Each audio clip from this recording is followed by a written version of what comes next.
Good morning to all students.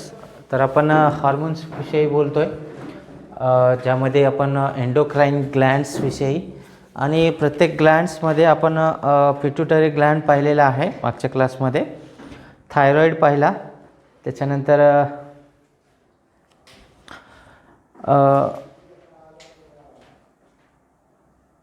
पॅराथायरॉईड पण झाला होता आय थिंक, राईट. तर पॅराथायरॉईडपर्यंत आपण पाहिलेलं आहे.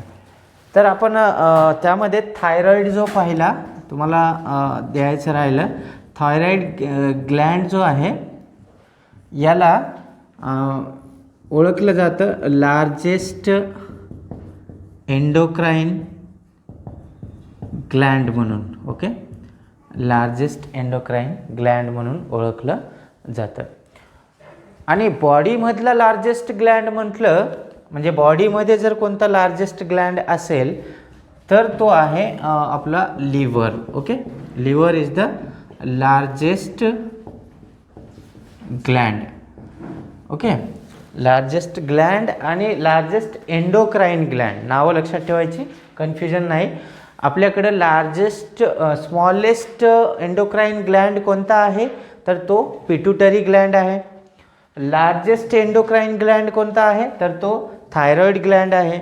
आणि लार्जेस्ट ग्लँड कोणता आहे तर तो आहे लिव्हर. ओके,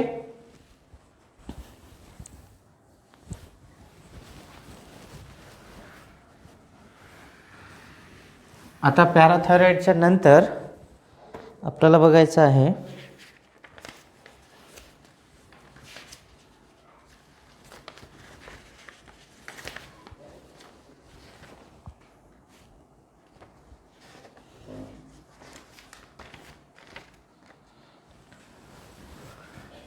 कितवा आहे 1 2 3 4 fifth Gland adrenal Gland. Okay, adrenal Gland. Adrenal Gland जो आहे याची जागा हा असतो आपल्या anterior end of kidneys. Okay, आपल्या अँटेरियर एंडला, किडनीच्या अँटेरियर एंडला तो प्रेझेंट असतो. आणि ज्यामध्ये हा हार्मोन प्रोड्यूस करतो. इथं हार्मोन्स आपण कालच्यासारखा इथं हार्मोन्स आणि इथं लिहू फंक्शन्स आणि हे ग्लँड्स. ओके, हार्मोन प्रोड्यूस करतो ॲड्रिनालिन नावाचा hormone. Okay,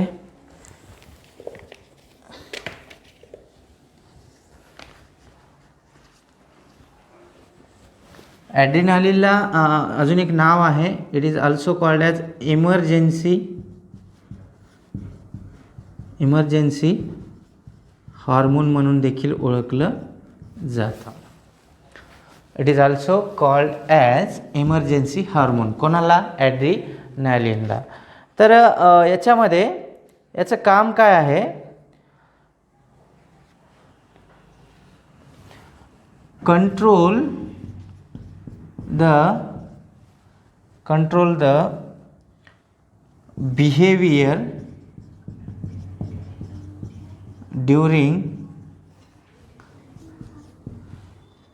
crisis and emotions. हा काय करतोय? आपले बिहेवियर कंट्रोल करतो. जेव्हा क्रायसिस किंवा इमोशन्स असतो, माणूस जेव्हा एखादा व्यक्ती रडत असताना कसले एक्सप्रेशन द्यायचे किंवा इमोशन्स कसले असतात त्या सगळ्या कंट्रोल करणारा हार्मोन म्हणजे हा ॲड्रिनालिन.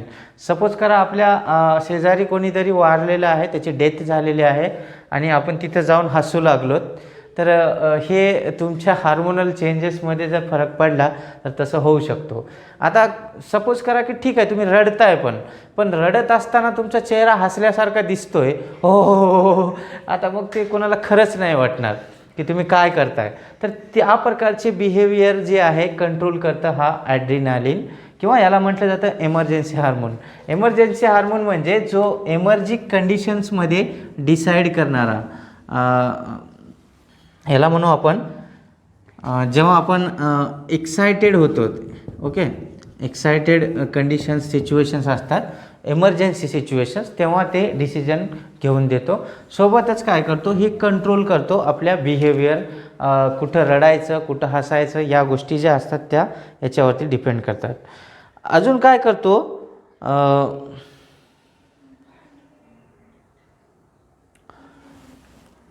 It stimulates to the heart, it stimulates to the heart, कशासाठी, for its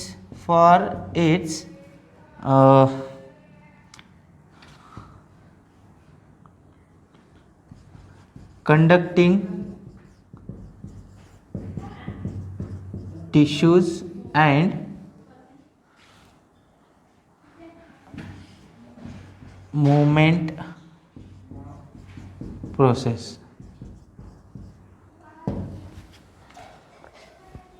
मूवमेंट प्रोसेस किंवा प्रोसेसेस म्हटलं तरी चालेल. हार्टला स्टिम्युलेट करतो की तुम्ही कंटिन्युअसली आपल्या मूवमेंट्स करा, कंडक्शन करा, आपल्या मध्ये जे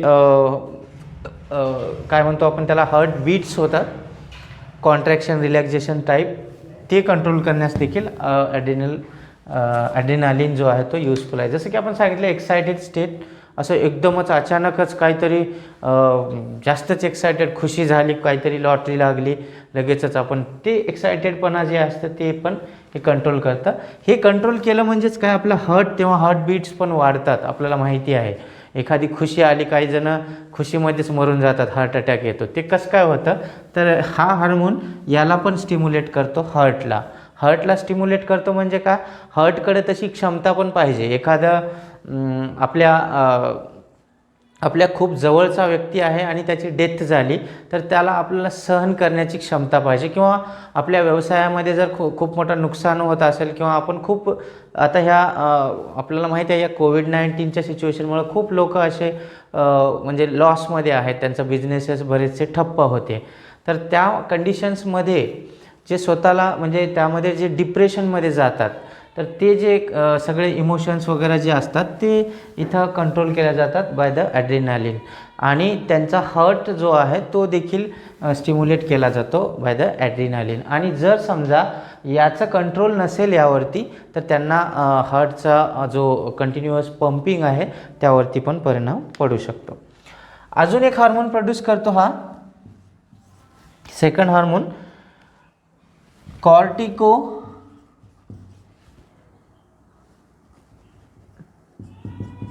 स्टिरॉइड. कॉर्टिकोस्टिरॉन करा, कॉर्टिकोस्टिरॉन हा एक हार्मोन आहे.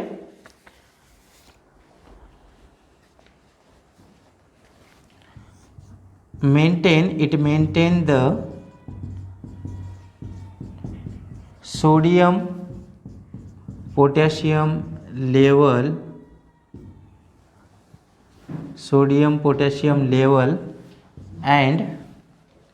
and stimulates metabolism. Okay, sodium पोटॅशियमचा जो पंप असतो आपल्या सेल्सवरती, सेलमध्ये म्हणजे सपोज करा आपले हार्ट आहे, हार्टवरती पण पंप असतो. तशा प्रकारचे चॅनल्स असतात, ते पंप कंटिन्युअसली सेलमध्ये सोडियम आयन्स वगैरे त्यांचं मुवमेंट होतच असतो. सपोज करा ही सेल आहे, तर सोडियम आयन्स जे असतात त्या बाहेर पण जातात, किंवा पोटॅशियम आयन असतील तर त्यामध्ये घेतात. तर याला म्हटलं जातं सोडियम पोटॅशियम पंप. हे कंटिन्युअसली चालू असतं, असं येणं जाणं कंटिन्युअसली चालूच असतं. तर अशा प्रकारचं जे पंप असतात त्यांचं कंट्रोल करणं, त्यांना स्टिम्युलेट करणं किंवा त्यांचं मेंटेनन्स करणं, सोडियम आयन पोटॅशियम आयन जे असतात त्याला मेंटेन करून ठेवतो. कोण? हा कॉर्टिकोस्टेरॉन. नेक्स्ट ग्लँड जो आहे आता आपल्याकडं 6 नंबरचा पॅन्क्रिया.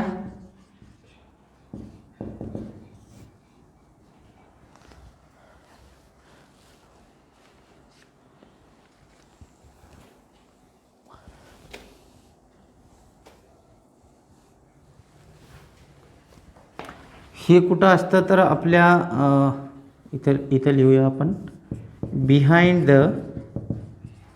The stomach.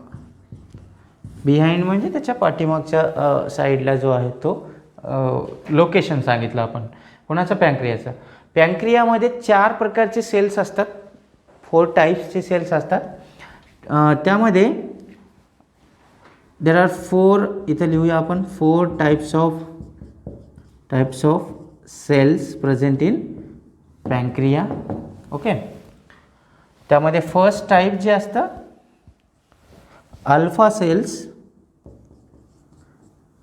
याला तुम्ही म्हणजे स्पेलिंग पण लिहू शकता. मी सिम्बॉल लिहितो अल्फाचा, तुम्ही असं पण लिहू शकता. ओके. अल्फा सेल्स हे पण चालतं, किंवा तुम्ही डायरेक्टली हा अल्फावाला सिम्बॉल दिलं तरी चालतं. ओके.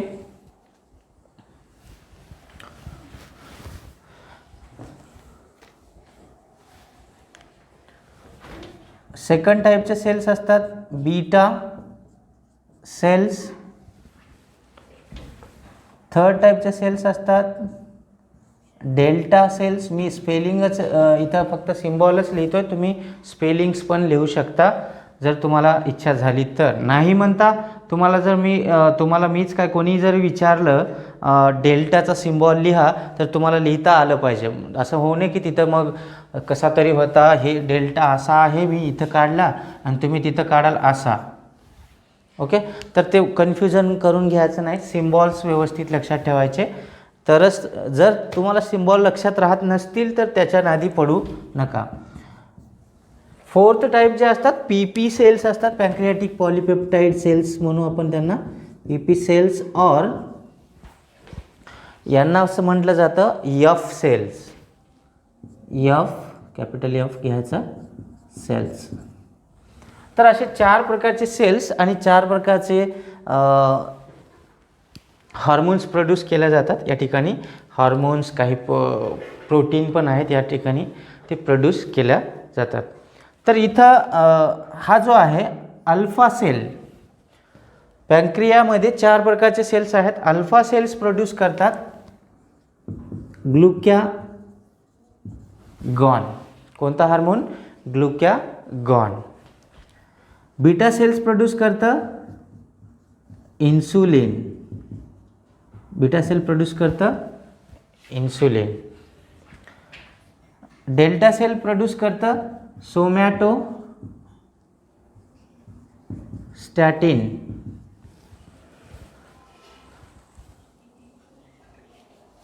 आणि एफ सेल प्रोड्यूस करतात किंवा पीपी सेल पॅन्क्रियाटिक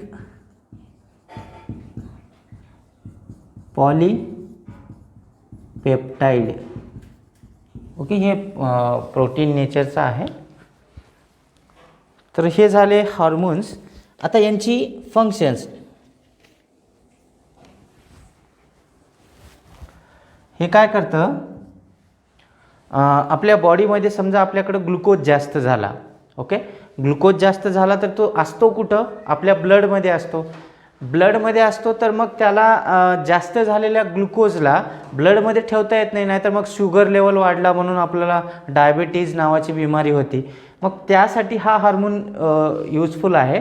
हा काय करतो? लिव्हरला स्टिम्युलेट करतो की तुमच्याजवळ हा ग्लुकोज आहे, एक्सेसिव्ह ग्लुकोज आहे जास्तीचा, त्याला तुम्ही काय करा, माझ्या मदतीनं ग्लायकोजनमध्ये कन्वर्ट करून ठेवा. म्हणजे ग्लुकोज जो आहे it converts glucose into glycogen. Okay. ग्लुकोजचं कन्वर्जन ग्लायकोजन कुठं? ते होतं लिव्हरमध्ये. लक्षात ठेवायचं, लिव्हरला स्टिम्युलेट करतोय तो, म्हणून आपण तिथं लिव्हर लिहिला. आणि ग्लुकॅगॉन काय करतो, जास्त झालेला ग्लुकोज त्याला ब्लडमध्ये ठेवता येत नाही, शुगर लेवल इन्क्रीज होतो, म्हणून त्याचं conversion glycogen. Glycogen is the polymer of glucose. याला जर आपण ब्रेकडाऊन केलं तर त्याच्यातून ग्लुकोजच्याच रेसिड्यूज निघतात. ओके, त्याच्यानंतर मग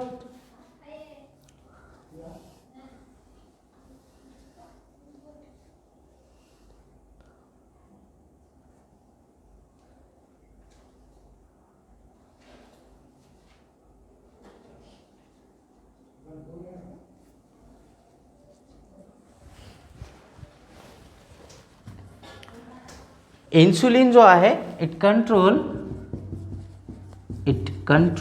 द ब्लड शुगर लेवल. ही करतं काय, याच्यामध्ये काय होतं, याची फंक्शन्स आता पुस्तकमध्ये थोडंसं एक्सचेंज केलेलं आहे, आपल्याला मागे मोरे झाले. इथं काय होतं, ग्लुकोज इंटू ग्लायकोजन हे जे सबस्टन्स आहे ते करताना आता ह्याच्यामध्ये तिथं आपल्याला दुसरं फंक्शन दाखवलं की इन्सुलिन जो आहे ग्लुकोजचं कन्वर्जन ग्लायकोजनमध्ये, ॲक्च्युली तो काय करतो, इन्सुलिन फक्त ब्लडमधून बाहेर काढून देतो. ओके, तर मग आपण काय करतो, इन्सुलिनचं काम एवढंच आहे, ब्लडमध्ये जास्त झाला तर त्याला ब्लडच्या बाहेर काढणं, आणि बाहेर जास्त म्हणजे ब्लडमध्ये कमी पडला तर त्याला ब्लडमध्ये टाकणं, हे काम आहे इन्सुलिनचं. म्हणून आपण त्याला सिम्पली आपण असं म्हणतोय, it control the blood sugar level.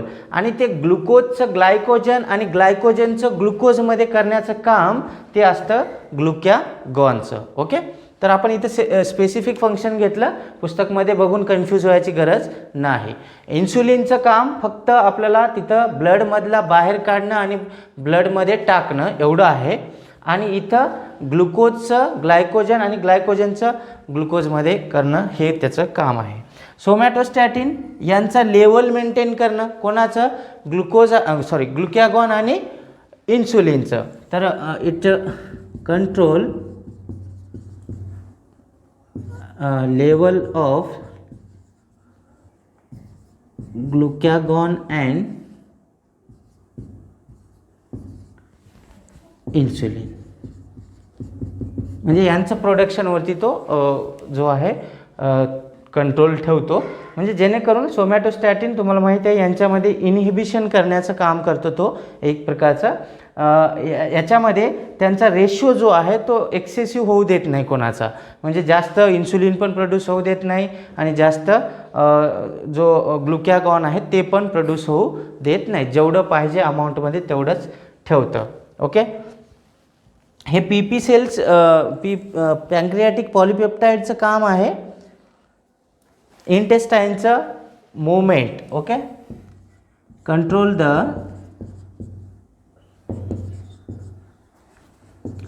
movement of intestine, control the movement of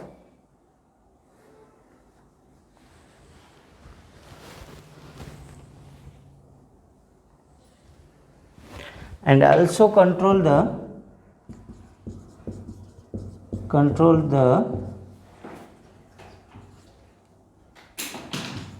secretion of pancreatic juices. Also control the pancreatic juices. हे खालचं दिसत नसेल, ऐका तुम्ही. शेवटी आपण काय सांगतोय, हे जे PP सेल्स आहेत यांच्यापासून प्रोड्यूस झालेले पॅन्क्रियाटिक पॉलिपेप्टाइड जे आहे हे काय करतं, दोन कामं करतो. कंट्रोल द मुवमेंट ऑफ इंटेस्टाईनची हालचाल जी आहे ती कंट्रोल करतो, जेणेकरून जे ग्लुकोज बनलेला असतो त्याच्यामध्ये त्याचं ॲब्झॉर्प्शन व्यवस्थित व्हावं म्हणून. ओके, म्हणजे ॲब्झॉर्प्शनसाठी हेल्प करतो, कशाच्या, ग्लुकोजच्या.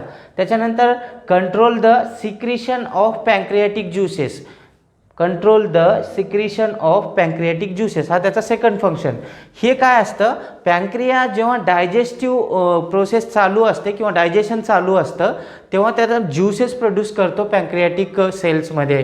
तर त्याच्यामध्ये कोणते, लाईक पॅन्क्रियामध्ये आपल्याला माहिती आहे पॅन्क्रियाटिक त्याच्यामध्ये आपण म्हणतो पेप्सिन आहे, ओके, ट्रिप्सिन आहे, हे पॅन्क्रियाटिक ज्युसेस आहे त्याच्यामध्ये प्रोड्यूस केल्या जातात. तर त्या ज्युसेसचं सिक्रिशन देखील ते कंट्रोल करत असतं. ओके, याच्यानंतर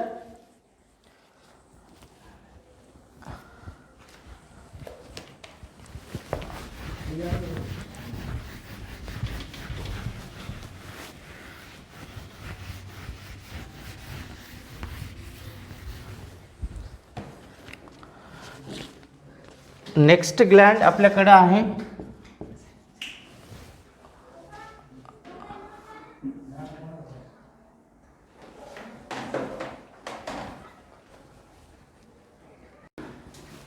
आता नेक्स्ट जो आहे ग्लँड तो ओव्हरी. जसं की मी सांगितलं it is a largest Gland in the body. आपल्या शरीराबद्दल बोलतोय मी, ओके. आपल्या म्हणजे आता हे फिमेलमध्ये असतं, नॉट अ मेल, ओके. हे फिमेलमध्ये असतो. फिमेलच्या बॉडीमधला सगळ्यात मोठा जर ग्लँड कोणता असेल तर तो ओव्हरी. ओव्हरी असतात किती, 2, okay. Pair of ovaries are present. कुठं असतात, both side of the uterus, युटेरसच्या दोन्ही साईडला. जसं की आपल्याला माहिती आहे, आता युटेरसचा स्ट्रक्चर जर काढला आपण अशा प्रकारचा, ओके, असा स्ट्रक्चर असतो आणि या ठिकाणी दीज आर द ओव्हरीज. हे जे असतात त्या ओव्हरीज आहेत. मग असा स्ट्रक्चर असतो ओव्हरीजचा आणि याच्यामध्ये हार्मोन्स प्रोड्यूस होतात काही फिमेलच्या बॉडीमध्ये जे त्यांना गरजेचे आहेत. ते हार्मोन्स त्यांच्यासाठी कोणते आहेत ते पाहू. हार्मोन्स इथं लिहू, हार्मोन्स आणि फंक्शन्स. हार्मोन्समध्ये फर्स्ट हार्मोन त्यांच्यामध्ये तो असतो इस्ट्रोजन, ओके. इस्ट्रोजन, ह्याला ओ सायलेंट असतो म्हणून मी इस्ट्रोजन असं वाचले, तुम्ही पण वाचू शकता. इस्ट्रोजन हा पण एक प्रकारचा याच्यामध्ये स्टिरॉइड हार्मोन्स आहेत हे, ओके. इस्ट्रोजन जे आणि ह्याच्यामध्ये आणखीन एक होतो प्रोजेस्टेरॉन. हे स्टिरॉन त्यांच्या नावात आहे, स्टिरॉइड हार्मोन. आपण हार्मोन्स 2 प्रकारचे सांगितलं, प्रोटीन नेचरच्या आणि स्टिरॉइड नेचरच्या. तर हे स्टिरॉइड नेचरचं हार्मोन आहे आणि stimulate the growth of endometrium. ह्याचं काम आहे stimulate the growth of endometrium. हे एंडोमेट्रियम जसं की मी तुम्हाला सांगितलं मेन्स्ट्रुअल सायकल कालच्या मागच्या क्लासमध्ये, मेन्स्ट्रुअल सायकलच्या वेळेस जे ब्लिडिंग होत असतं फिमेलमध्ये, त्या ब्लिडिंगला कशामुळं ब्लिडिंग होतं तर ते आत्ता जे स्ट्रक्चर मी काढला असा युटेरसचा, ओके. हे वरती ह्याला म्हणतात युटेरस. युटेरसच्या आतमध्ये एक लेयर ऑफ सेल्स तयार होतो किंवा जेव्हा इथं ओव्हिडक्टमध्ये यांचा फिमेलचा एग जो आहे ओवा तो फर्टिलाइज झाला तर, आणि त्याचं डेव्हलपमेंट चाइल्डमध्ये होणार असतो. याच्यामध्ये हे गर्भपिशवी म्हणतात, युटेरस म्हणजेच गर्भपिशवी. याच्यामध्ये हे वॉल जे असतं ते एंडोमेट्रियम म्हणतात त्याला, आणि त्याच्यामध्ये ब्लड वेसल्स असतात, रक्तवाहिन्या असतात. जर समजा हा एक फर्टिलायझेशन झालं नाही तर काय होतं, हे सगळं एंडोमेट्रियम महिन्याच्या एंडला, म्हणजे जसं की मंथली मेन्स्ट्रुअल सायकल असतं त्या एंडला हे सगळं गळून जातं, निघून जातं आणि हे ब्लड वेसल्स पण गळतात आणि वजायना थ्रू जो आहे तो ब्लड जो आहे तो बाहेर फेकला जातो, ओके. तेच एंडोमेट्रियम. तर इस्ट्रोजन जो आहे रिस्पॉन्सिबल आहे की त्यांच्या युटेरसच्या आतमध्ये एंडोमेट्रियम तयार करून देतो, ओके. त्याच्यानंतर control the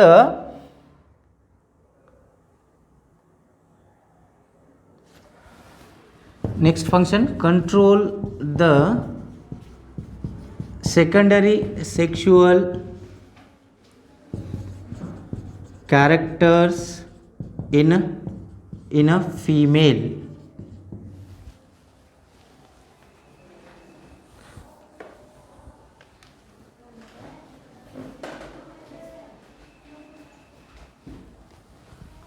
Secondary sexual character in female.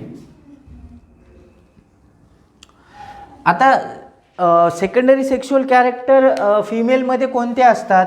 आता याच्यामध्ये सेकंडरी सेक्स ऑर्गन्स किंवा सेक्शुअल कॅरेक्टर्समध्ये सेकंडरी त्यामध्ये असतं त्यांचं voice.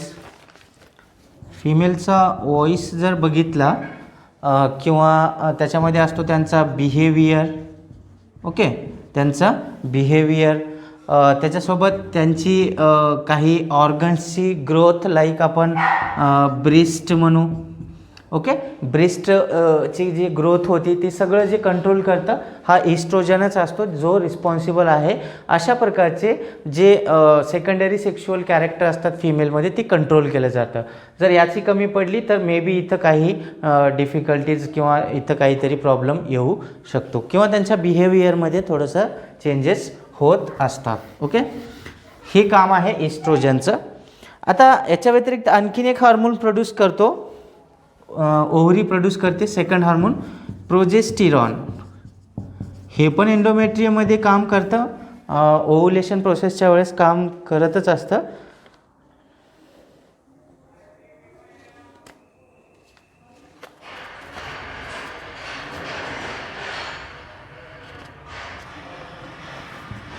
Prepare endometrium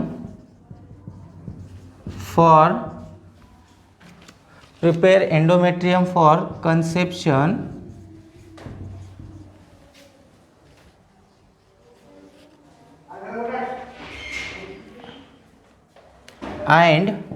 and maintain the pregnancy. Progesterone काय करून देतोय? हा जो एंडोमेट्रियम बनला याला प्रिपेअर करतो फॉर द कन्सेप्शन. म्हणजे तिथं जे इथं जे ओव्हिडक्टमध्ये जे फर्टिलायझेशन झालं, ओके, फर्टिलायझेशन झाल्यानंतर त्याचं काय होतं? झायगोट बनतो. झायगोटचं एम्ब्रिओ तयार होतो आणि एम्ब्रिओला इथं इम्प्लांट केलं जातं याच्यामध्ये. तर त्याला त्याच्या डेव्हलपमेंटसाठी, याच्या ग्रोथसाठी अशा प्रकारे तयार करून देणं, त्याची तयारी करून घेणं, कोणाची? एंडोमेट्रियमची, जे की इथं बनलेलं आहे, ते काम आहे प्रोजेस्टिरॉनचं. ओके, सेक्शुअल रिप्रोडक्शनमध्ये ते चांगलं समजेल तुम्हाला. इथं कुठं काय आहे ते कसं होतं. इथं आपल्याला फक्त एवढं लक्षात ठेवायचं की हार्मोन काय करतात. आणि मला वाटतं तुम्हाला हे यावर्षी नसेल, पुढच्या वर्षी व्यवस्थित डिटेलमध्ये येईलच. पण आता फक्त लक्षात ठेवायचं हार्मोन्स आणि त्यांची कार्य. ओके, याच्यानंतर टेस्टीज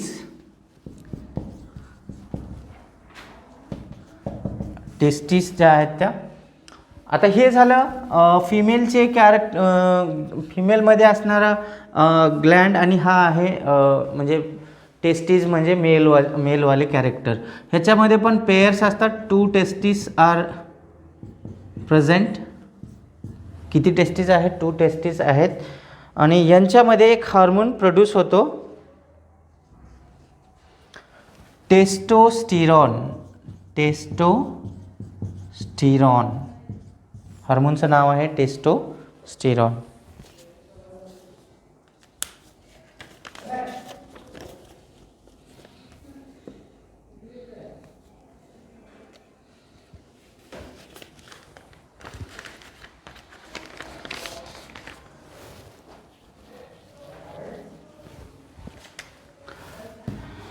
तर हा टेस्टोस्टिरॉन काय करतो? मेलनेस, एक प्रकारचं हा कोणता? मेलमधला असणारा ग्लँड आहे टेस्टोस्टिरॉन. मग साहजिकच आहे तो फिमेलमध्ये तर नाही प्रोड्यूस होणार. मेलनेस ठेवणं किंवा मेल कॅरेक्टर्स कंट्रोल करणं. लाईक मेल कॅरेक्टर कोणते असतात? Secondary sexual character, like beast म्हणू आपण त्याला. हे दाढी वगैरे जे असतं किंवा आपल्या बॉडीवरती, बॉडी सरफेसवरती किंवा चेस्ट रिजनला हेअर्स येणं ओके, असे बरेचसे कॅरेक्टर्स आहेत त्या ज्या असतात मेलच्या असतात, किंवा व्हॉइस देखील एक प्रकारचा मेलचा वेगळा आणि फिमेलचा वेगळा असतो. तर टेस्टोस्टिरॉन सोबतच त्यांच्या सेक्शुअल ऑर्गन्स जे असतील, सेक्स ऑर्गन्सचं डेव्हलपमेंट ते पण टेस्टोस्टिरॉनवर डेव्हलप असतं. ओके, त्याच्यामध्ये कंट्रोल फंक्शनमध्ये लिहा, control secondary sexual characters like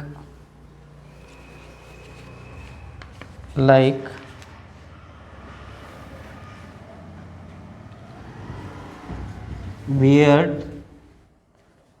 comma, beard म्हणजे दाढी वगैरे. ओके, आता इथं मराठीत नाही लिहिणार, तुम्ही समजून घ्या. बियर्ड म्हणजे दाढी. त्याच्यानंतर मस्टची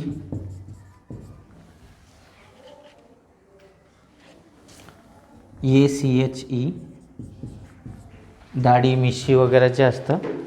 होर्स व्हॉइस, त्याच्यानंतर horse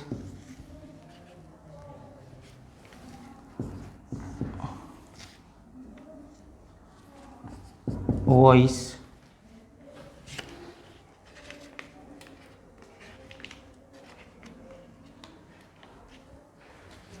and rough voice etcetera. तर पुरुषांचा आवाज कसा असतो, स्त्रियांच्या कंपेअरमध्ये होर्स व्हॉइस असतो, किंवा आपण रफली आवाज येत असतो. दाढी असते, मिशी असते, ही कॅरेक्टर्स ज्या असतात त्या मेलमध्येच सापडतात, आणि ते कंट्रोल करतो आपल्याकडं प्रोड्यूस होणारा टेस्टोस्टिरॉन नावाचा हार्मोन. एक शेवटचा असतो थायमस ग्लँड आहे आपल्याकडं, शेवटचा आणखीन एक ग्लँड आहे.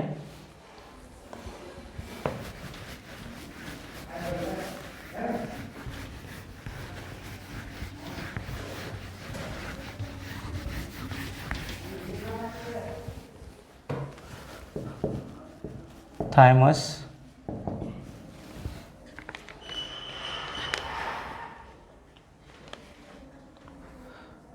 थायमोसिन नावाचा सबस्टन्स प्रोड्यूस करतो. थायमस काय करतो, थायमोसिन हे कुठं असतो, आपल्या रिब केज जवळ, आपल्या नियर टू द हार्ट इथं आहे थायमस. ओके, हार्टच्या जवळ आहे.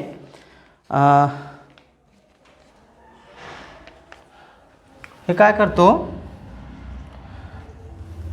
Control the cells which gives immunity. कोणत्या सेल्स आहेत इम्युनिटी प्रोव्हाइड करणारे आपल्याला, त्या आहेत WBC. ओके, तर अशा प्रकारचे आपले हॉर्मोन्स होते. हॉर्मोन्समध्ये एवढे सारे ग्लँड्स आणि त्यांची फंक्शन्स. तर हे होता आपला चॅप्टर नंबर 15.